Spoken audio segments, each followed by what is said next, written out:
Hello, my name is Shisho, and I'm reading Master Dōgen's Shōbōgenzō. We have reached chapter 16, Shisho, the certificate of succession. Shi means succession or transmission. Shō means certificate, so Shisho means the certificate of succession. Buddhism is not only a theory, but also practice or experience. Therefore, it is impossible for a Buddhist disciple to attain the Buddhist truth only by reading Buddhist sutras or listening to a master's lectures. The disciple must live with a master and study the master's behavior in everyday life. After a disciple has learned the master's life and has realized the Buddhist truth in his or her own life, the master gives a certificate to the disciple, certifying the transmission of the truth from master to disciple. This certificate is called Shisho. From a materialistic viewpoint, the certificate is only cloth and ink, and so it cannot hold religious meaning or be revered as something with religious value. But Buddhism is a realistic religion, and Buddhists find religious value in many concrete traditions. The certificate is one such traditional object which is revered by Buddhists. Therefore, Master Dōgen found much value in his certificate.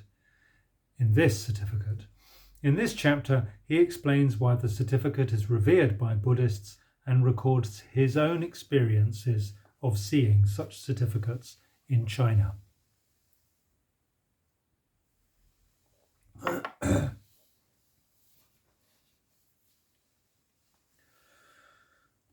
Buddhas, without exception, receive the Dharma from Buddhas, Buddha to Buddha, and patriarchs, without exception, receive the Dharma from patriarchs, patriarch to patriarch. This is the experience of the Buddha's state. This is the one-to-one transmission, and for this reason it is the supreme state of Bodhi. It is impossible to certify a Buddha without being a Buddha, and no one becomes a Buddha without receiving the certification of a Buddha. Who but a Buddha can esteem the state as the most honored and approved? Who but a Buddha can esteem this state as the most honored and approve it as the supreme? When we receive the certification of a Buddha, we realize the state independently, without a master, and we realize the state independently without ourself. For this reason, we speak of Buddhas really experiencing the succession and of patriarchs really experiencing the same state. The import of this truth cannot be clarified by anyone other than Buddhas. How could it be thought of bodhisattvas in the 10 states or the state of balanced awareness? How much less could it be supposed by teachers of sutras, teachers of commentaries, and the like? Even if we explain it to them, they will not be able to hear it, because it is transmitted between Buddhas, Buddha to Buddha. Remember, the Buddha's state of truth is the perfect realization only of Buddhas, and without Buddhas it has no time. The state is like, for example, stones succeeding each other as stones, jewels succeeding each other as jewels, chrysanthemums succeeding each other, and pine trees certifying each other, at which time the former chrysanthemum and the latter chrysanthemum are each real as they are, and the former pine and the latter pine are each real as they are. People who do not clarify the state like this, even if they encounter the truth authentically transmitted from Buddha to Buddha, cannot even suspect what kind of truth is being expressed. They do not possess the understanding that Buddhas succeed each other and that patriarchs experience the same state. It is pitiful that though they appear to be the Buddha's progeny, they are not the Buddha's children, and they are not child Buddhas.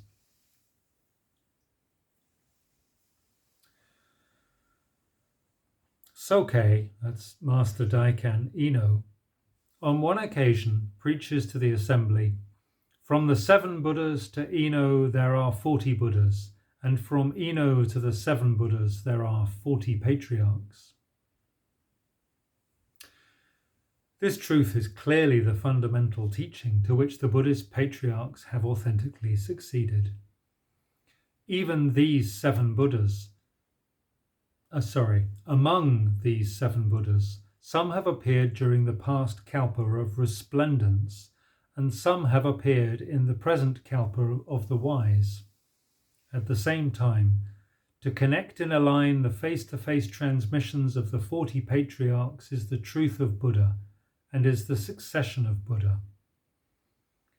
This being so, going up from the 6th patriarch to the 7 Buddhas, there are 40 patriarchs who are the Buddha successors, and going down from the 7 Buddhas to the 6th patriarch, the 40 Buddhas must be the Buddha successors. The truth of Buddhas and the truth of patriarchs is like this. Without experience of the state, without being a Buddhist patriarch, we do not have the wisdom of a Buddha and do not have the perfect realization of a patriarch. Without a Buddha's wisdom, we lack belief in the state of Buddha.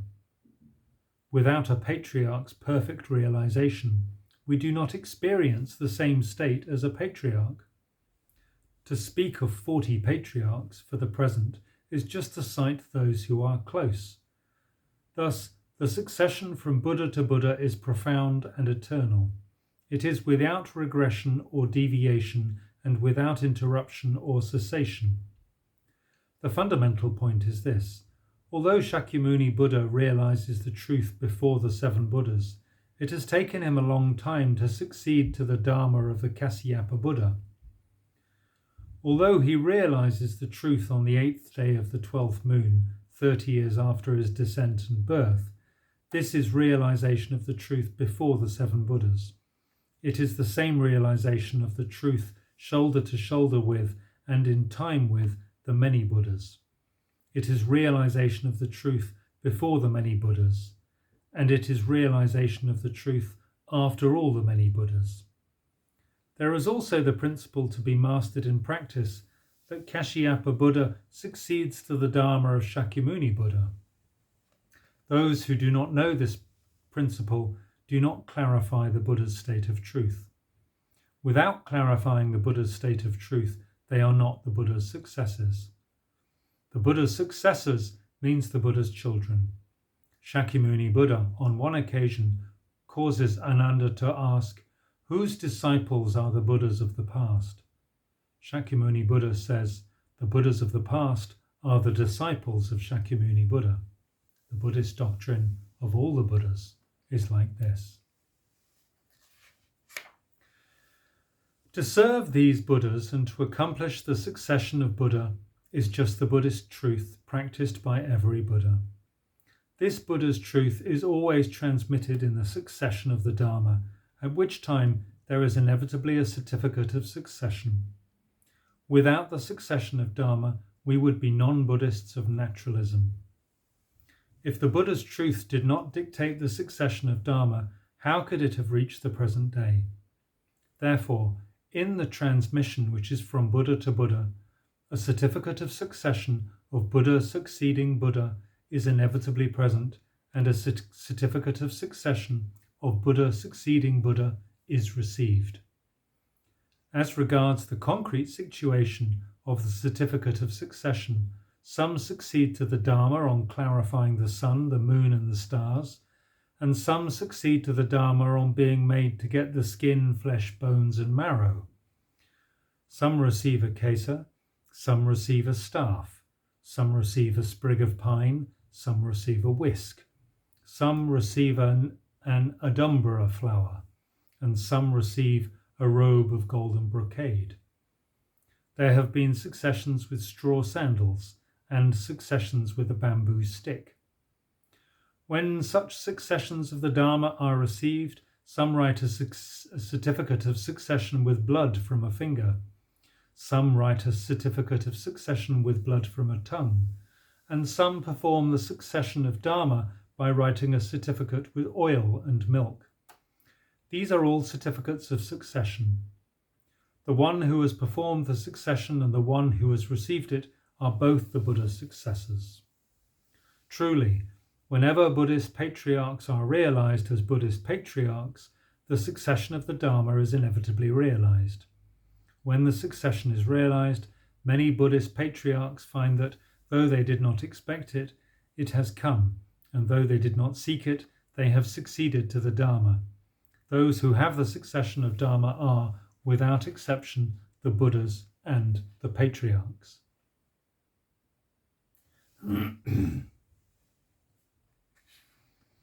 Since the 28th patriarch came from the West, the fundamental principle has been rightly heard in the Eastern lands that there is in Buddhism the succession of the Dharma.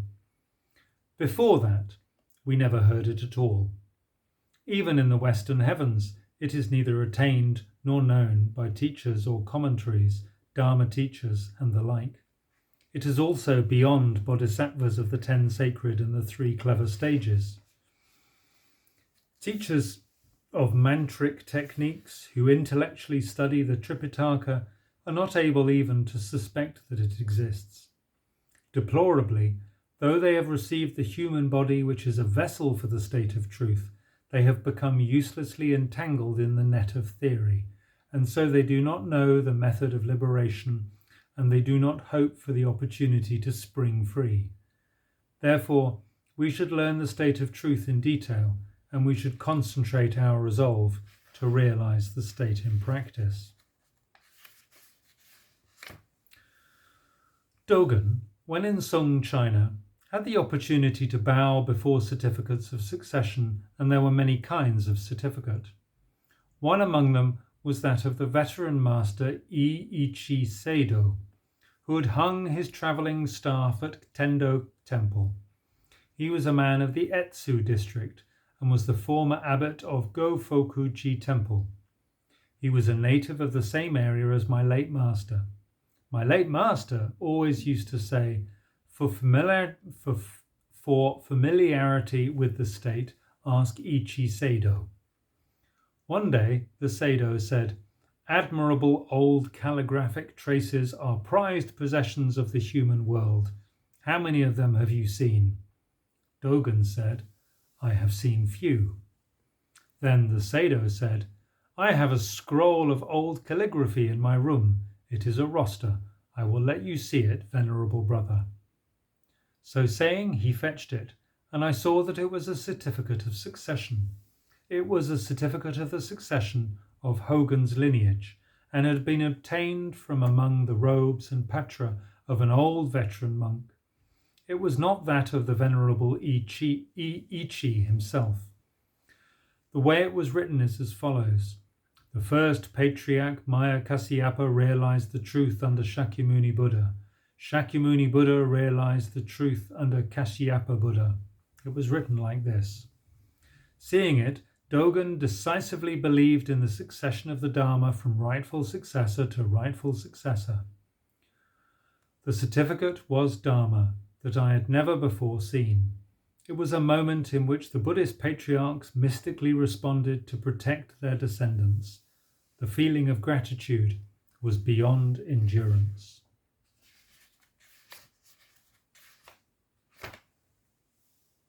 I'm going to leave it there. But we'll come back to this tomorrow. Thank you for listening.